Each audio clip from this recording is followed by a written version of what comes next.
A very, very good morning to all of you. And I'm honored, and it's a rare privilege to be addressing you on your very first day in this campus.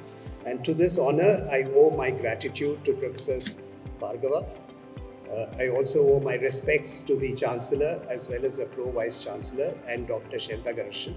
So thank you, gentlemen, for your kindness and wishes in inviting me and also honoring me with a lot of gifts, even though I have not been tested. So this is indeed where you get something even before the exam is over, right? So I'm really grateful. I want to talk to you, this being your first day. I think you must be sort of overwhelmed and overcome with a lot of emotions. So first of all, my heartfelt congratulations to first the parents and then to their children who have made it to this prestigious SRM Institute. So first of all, a big round of applause to each of you.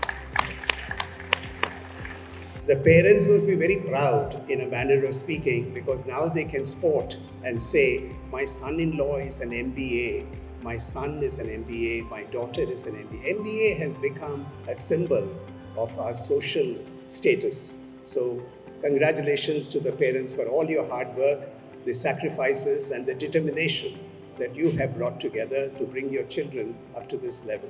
To the children who are on your first day of this program of 3 years in the BBA and 2 years in the MBA, my heartfelt congratulations once again for having made it to this institute, and I want to give you another round of applause for being here today. Can you make those applauses a little louder? Yeah.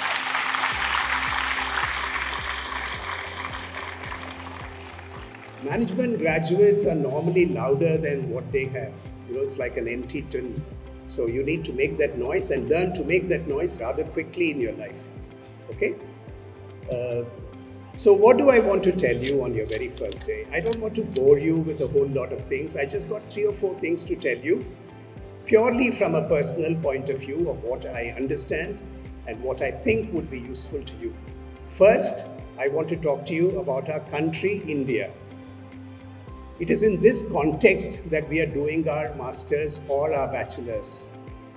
What is India poised for? India is poised to be the 3rd largest economy very shortly. Just imagine this. We're going to be after China and after USA being the 3rd largest economy.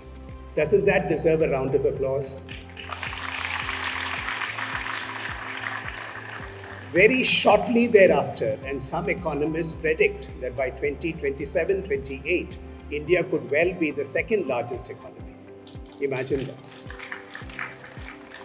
Why do I say this to you? Because this offers opportunities and challenges both equally in terms of where economy and business is going to go in the next few years. We are almost on the threshold of this growth right now. The second is the technological change that is sweeping the world. As Pro Vice Chancellor mentioned to you about the curse of internet, the curse of the mobile phone. Perhaps some of you are using the mobile phone right now on a silent mode, hopefully. That is what has gripped this world, and we have gone beyond that now to talk about not just human intelligence, but we are talking about artificial intelligence. We are saying there is another intelligence that can be created to complement the human intelligence and make the world a better place to live. So generative AI, which can generate as much of the human intelligence can generate, has become a reality. So technology is taking shape. Technology has already made its inroads, and we are in the midst of another technological revolution, starting with AI and machine learning, as it is called. The third is India is poised in terms of growth. The recent budget mentioned to you about the investments that are going to happen in the infrastructure sector. This infrastructure sector is going to fuel the other sectors of the economy in terms of growth in employment, growth in business opportunities, and all businesses today are talking about a growth dimension and not just a sustainability dimension. right? Earlier, during the 70s and 80s, businesses were essentially talking about how do we survive? How do we retain the profits that we did last year when the costs are going up? Today, businesses are not talking on those lines. Businesses are saying, how can I become from 500 crores of business to 3,000 crores of business in 2 years' time? So this is the India picture that I wanted to portray to you. There are 3 levers driving India, and these levers are very, very strongly embedded today in the Indian economy. So India is poised to grow, India is poised to develop, India is poised to embrace technology, and India is poised for a big leap in terms of where it will be in the World League of Nations. I wanted you young students, young graduates who have joined today, for you to bear this in mind. I know it is very difficult for you to understand this and perhaps comprehend this and grasp this on your very first day of admission, particularly when you are caught up with other emotions of joy and celebration for making it to this great institute. So I understand that, and I fully appreciate where you're coming from. So that is being the context. I want to talk about 3 things that apply to us as human beings in the field of management. The first thing I want to talk about is that what you are today and what you will be at the end of 2 years is going to be different. People call this transformation. People call this change. And this change is going to come about not just in the knowledge that you're going to acquire or the skills you're going to gain, but it is also going to change in terms of your mindsets. Right? There is a word called mindset. I don't know what the Tamil translation of this word is, but this mindset represents what you will do and what you will not do, what you will embrace, what you will not embrace. This mindset, I suspect and presume, will also undergo a change. So what SRM is going to do to you is bring about a positive change in you to be able to take on the challenges of tomorrow. And this is going to happen through the courses that you're going to take to understand what is leadership and why should people follow you. These are the courses that are going to confront you over the next few months in terms of understanding the principles and the processes of leadership and the essence of transformation. The second thing the first therefore is transformation. Is that okay? Is that clear? Is that பரவாயில்ல புரிஞ்சுதா transformation என்னன்னு உங்களுக்குலாம் புரிஞ்சுதா? நீங்க answer சொல்லாட்டா நான் முன்னாடி போக முடியாது. எஸ் ஆர் நோ ஏதாவது சொல்லுங்க. புரிஞ்சுதா? சரி, என்ன சொல்றேன்னு எனக்கு புரியல, பட் எஸ்ன்னு நான் assume, so therefore I will go ahead. Okay? The second one is what I call the 3 C's of life. Some of it has already been spoken, so it is a repetition, but I would like to talk to you again because that to me has been the success. Whatever success I've achieved in my life has been because of these 3 C's. The first is character. What sort of a person are you? What are you going to be doing? Are you going to be giving more and taking less? There is a great book recently published by a professor of Wharton, Adam Grant, called Givers and Takers in Life. So he talks about people who give, and he also talks about people who take. And our common feeling is people who give are perhaps going to be less prosperous and less successful than the people who take. But his research proves that givers are actually the more successful people. People who give love, people who give affection, people who give money, people who give education, people who give knowledge, people who understand others' challenges are the people who are going to be more successful, because through the process of giving, they are going to create networks which are going to help them a lot more in life. Okay? So, therefore, character is an important pillar in terms of one's success. And I would urge you to look at that as part of your own growth and development. The second C to me is about commitment. I think Professor Bhargava and others have spoken about commitment. It is about your willingness and the energy that you can bring to a particular task to make it successful. Some of you might be seeing over the last 10 days the play out of the Olympics, right? Have you been seeing the Olympics, some of you? Yes? Paathindirikela Olympics paakarela television la? No? No answer? Yes? No? If you see some of the stories behind these Olympians, for example, take our own badminton pair. They were not well and they had to take physical well-being injections to be able to appear for their quarter-final match, which they lost. Right? Ranki Reddy and Chirag Shetty. The amount of hours they must have spent in trying to practice and win that game must be no less than 16 to 18 hours a day. This is what I mean by commitment. You take someone like Lakshya Sen, who lost yesterday in the quarterfinal. He must have spent something like 20 hours a day practicing. Some of them stayed outside of India for the last 3 months to become world champions, to get that Olympic medal. So this is what I mean by commitment. Commitment is saying, I will give my 100% to what I'm doing. Not 80%, not 99%, 100% to what I'm doing. So the first C that I talked about was, if you don't remember, was about character. The second C that I'm talking to you about is commitment. And the third C that I'm going to talk about is competence. Right? Competence is a combination of knowledge, skills, and attitude. It combines all these three to make it a competence. And one of my worst fears for MBA students, and that I have seen over the last several decades, is the competence to be able to communicate. Right? Unfortunately, the Indian education system does not teach two things which are fundamental to one's life. It doesn't teach thinking, and it doesn't teach communication.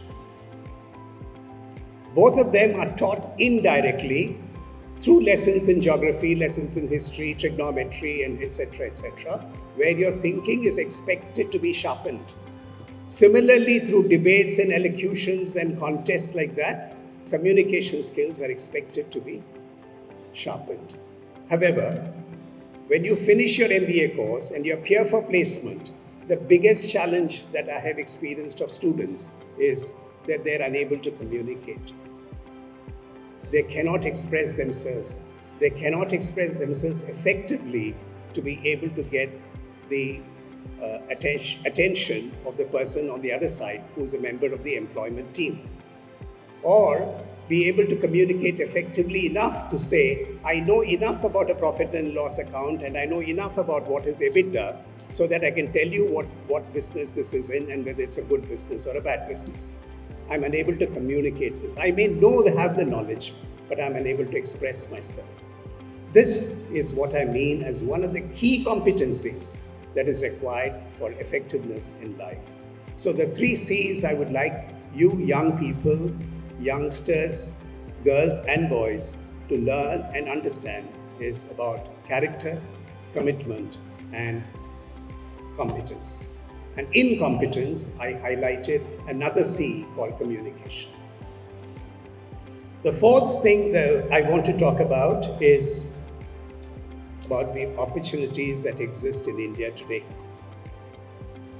If you ask any business leader, you take anybody from south, north, east, west, and ask him, what is your number one challenge in your business? He is going to say, or she is going to say, my number one challenge is leadership succession. I do not know where I'm going to find my next set of leaders.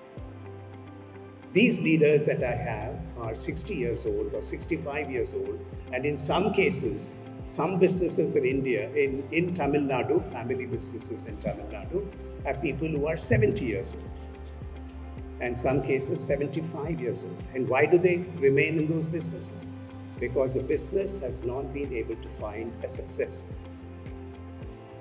So this is the biggest challenge and an opportunity for young graduates to be like you and like you. I was about to say you and me, but I realize I'm not young.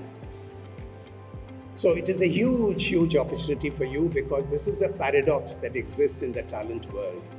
We talk about large numbers, but we don't have the competence of employability. The ability to be employed is non-existent. And therefore, we don't get employed. India's employment rate by last Center for Monitoring Indian Economy states it is somewhere in the 8% region. 8% of 1.4 billion people. In the employability category, you can count the millions that it amounts to. 1.4 billion was India's population yesterday. I don't know what it is today. So given this, I think several opportunities exist for you. And this is a golden period by which MBAs and BBAs can utilize and leverage these opportunities to their best advantage. If only you could develop your competencies to suit what industry requires. Industry requires simple, competent people who can communicate well. As long as you have this combination, I think you will find jobs coming to you by dozens, not just one or two. You will find placement opportunities are easy to leverage, are easy to obtain, and you will have choices in front of you as to which employer to choose. Okay? So I think it is a very wide open world of opportunity that exists in India today. And I think I would like you to be the ones who would be able to use this opportunity, leverage this opportunity to your advantage, and be able to say, I'm a winner today, right? So this choice of wanting to be there in the world of talent, because talent is non-existent for many, many, many sectors of the economy today, all right? Because you don't hear, we don't have a proper succession planning, we don't have proper leadership development programs, and therefore, this becomes a big challenge, and therefore it is in your hands, students, to understand and use and leverage this opportunity. That reminds me of one story that I've heard long, long back, and I will conclude by telling you that story. So there was this saint, a saint of great knowledge and wisdom who used to live on the mountain top. He was up there on the top of the mountain. The village was downstairs and below that mountain, and there were many of these village boys and girls who used to go to him and ask him many questions. Why does the sun shine so brightly? How do we get light in the night? Why are plants green in color? All this type of questions they used to ask. And for every question, this saint had an answer. You ask him any question, including questions on AI, he would have an answer. You tell him what is the algorithm for this problem, he will tell you what the algorithm is. So these students, these young kids, 10, 12, 13 years of age, boys and girls, said, how can this be that he has knowledge in everything that we ask? So let us prove him wrong. Let us somehow establish that he can't have an answer to one problem that we are going to ask him. And these are very clever boys and girls in that village. Like our Indian villages, we have clever boys and girls. So they said, we'll ask him like this. We'll take a small little bird in our hand and ask him, that great saint, tell us if this bird is alive or is it dead? Okay? They had prepared themselves. If he says it is alive, they will kill the bird in their hands, through their fist, and say that it is wrong answer. Right? So if the bird is alive, if he says no, it is alive, they will release the bird from their hand and the bird will fly away, so there will be no bird in their hand. So they said, we can't, we have to get him wrong. He won't be able to answer this question at all. All right? So they prepared well. They got a small bird. 3-4 of them went up to the saint one fine morning and asked him, "Oh dear saint, you have been of great knowledge. Tell us, is the bird dead or alive?" You know what he answered? He said, "That is in your hands." All right, you understand that? Whether it is dead or alive is dependent on you. If you release that bird, then the bird is alive. If you kill that bird, the bird is dead. So it is in your hands, he said. So success to the young BBA students who have joined today and the young MBA students who have joined today. The success that you have in life is in your hands. So make the best use of it. God bless you. Have a wonderful career ahead. Thank you. God bless.